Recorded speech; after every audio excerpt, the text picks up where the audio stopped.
જય માતાજી મારા વાલા મિત્રો, હું જયસુખ ચૌહાણ મારી ચેનલ જે ધાર્મિકમાં આપ સૌનું હાર્દિક સ્વાગત કરું છું મિત્રો.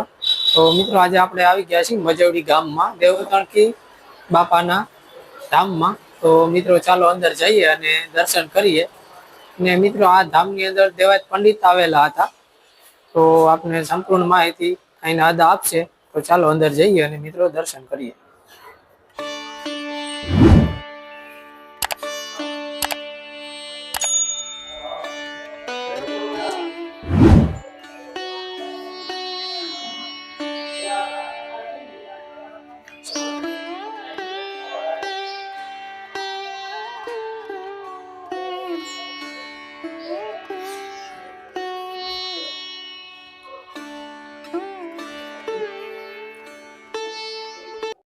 જય માતાજી મિત્રો, આપણે આવી ગયા છીએ મજેવડી દેવતણકી બાપાની જગ્યા ઉપર.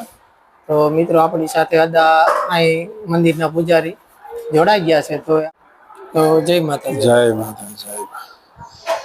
જેટલી બધા મંદિરો છે મહાન છે, જ્યાં સમાધિ છે ને એ જ્યોતિ કહેવાય, જાગતી જ્યોત કહેવાય. જ્યાં જ્યાં તમે આટણ પરબ થઈને આવ્યા છો એ બધી જાગતી જ્યોત છે ભાઈ.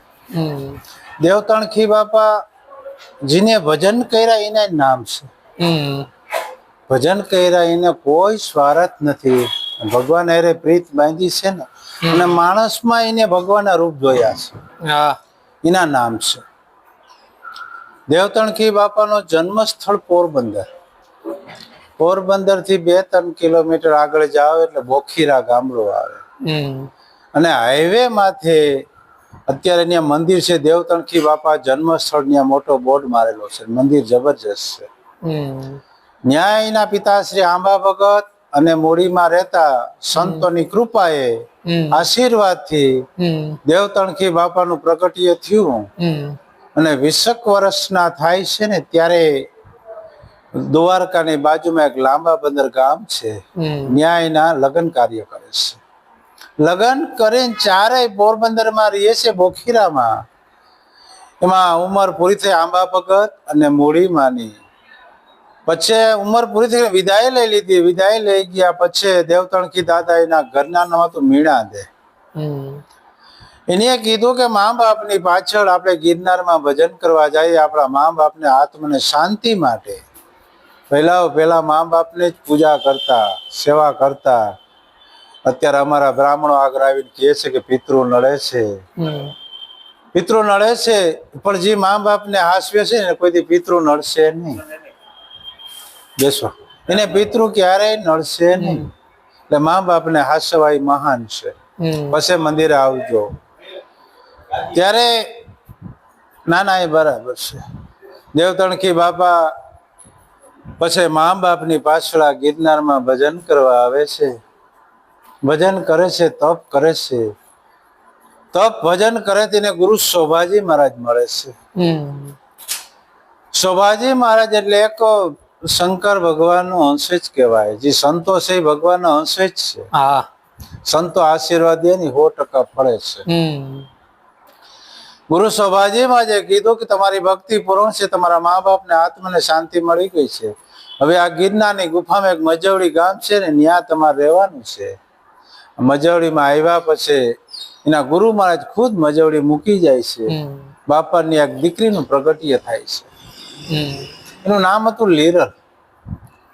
લીરલ 3 થઈ ગયા છે. એક મેર જ્ઞાતિમાં પોરબંદર ડિસ્ટ્રિક્ટમાં એક લીરબાઈ થઈ ગયા કહેવે. એક કુંભારાણાના ભજન આવે છે, એમાં લીરલ થઈ ગયા. આ ત્રીજા લીરલ માતાજી, આ દેવતણકી બાપાના દીકરી લીરલ. કારણ કે માણસોને થાય છે કે લીરલ આ કયા લીરલ? લીરલ 3 થઈ ગયા. લીરલ માતાજીનો પ્રગટ્ય થયો છે. અને 5 થી 7 વર્ષ અમુક ઉંમરે દેવતણકી દાદાના ઘરના એ વિદાય લઈ લીધી. અહીંયા બાપ દીકરી 2 જ રહેતા. દેવતણકી બાપા માનો બાપનો પ્રેમ આપીને મોટા થાય છે. 14-15 વર્ષના અંદાજે એવો ઇતિહાસના હિસાબે. ત્યારે દેવતણ કચ્છમાં જેસલ તોરલ રૂપાલદે માલદે દેવાયત પંડિત એ સમયના ઓલિયા બધા, એ ઓલિયા કહેવાય. દેવતણકી દાદાને કહે છે કે મારા આપણો સમય આવી ગયો, માયા હકેલ લેવાનો. તે દેવતણખી દાદા મજવડીના ભાઈલાઓને કહે છે કે ભાઈલાઓ મારી સમાધિ ખોદાઈ નાખો ગામ બારોબાર. હમ ગામ લોકો આવી આ જ્યાં તમે દર્શન કરો છો ને કર્યા ને ભાઈ, હમ ત્યાં સત્ય ઘટના છે. એ જ જગ્યા ને એ સ્થળમાં તે સમાધિનો ખાડો કરી હમ ગામ લોકો દેવતણખી બાપાનું ગામમાં મકાન છે જ્યાં લુહારી કામ કરતા હતા ને, દેવાયત પંડિત આવ્યા હતા ને ધરો આંધો ને એ ગામમાં.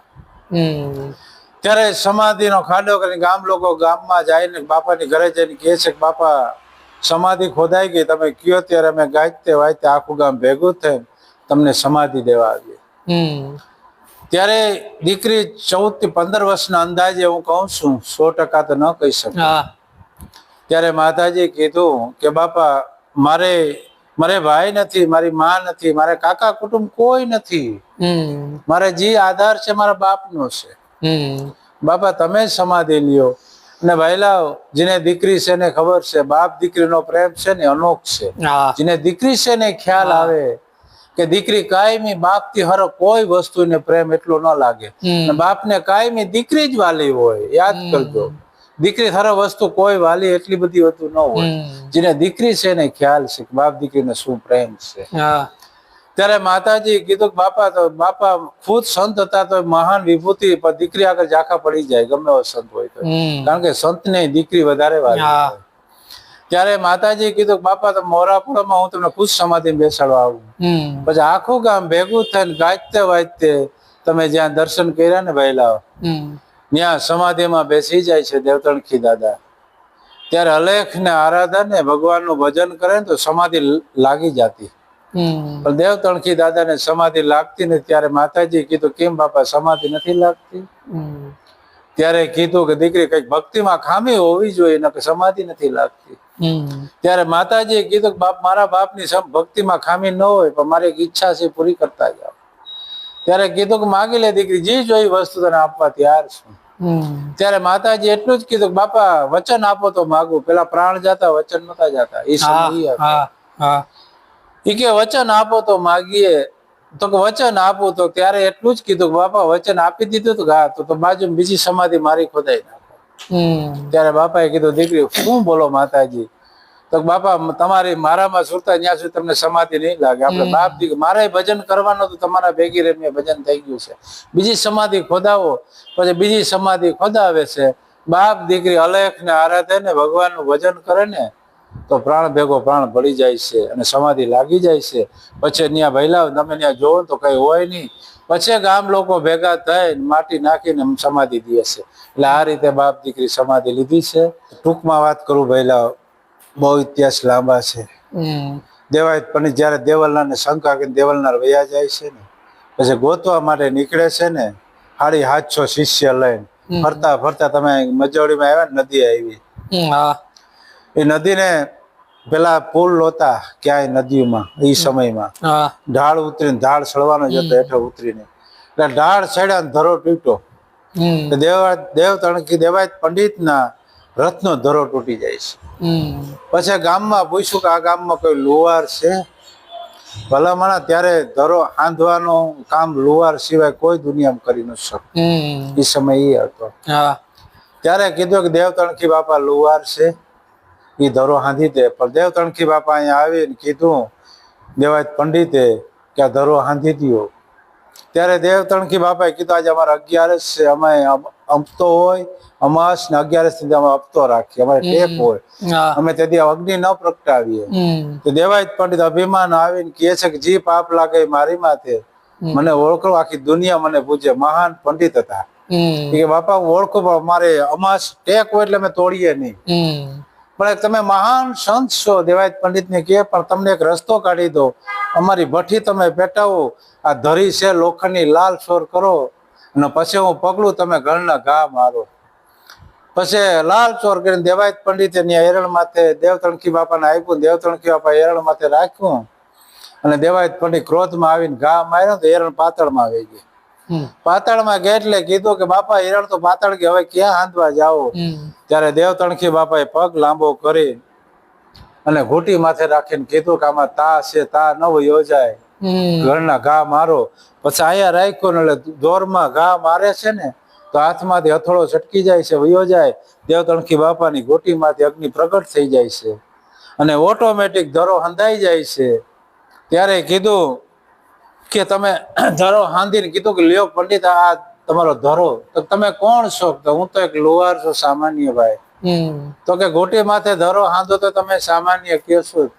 તો કે હું તો મારા જી છે, મારા ગુરુ મહારાજની કૃપા છે. તો તમારા ગુરુ કોણ છે? કે મારા ગુરુ શોભાજી મહારાજ. શોભાજી મહારાજ નું કહે છે ને ભાઈ.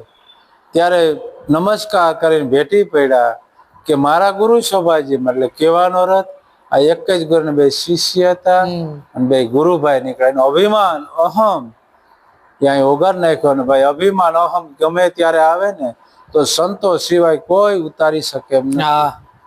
જય ગુરુદેવ, જય દેવ. તો મિત્રો આ તો મંદિરનો સંપૂર્ણ ઇતિહાસ. તો ચાલો મળીએ નવા વિડીયો સાથે. ત્યાં સુધી જય માતાજી, જય સિયારામ, હર હર મહાદેવ.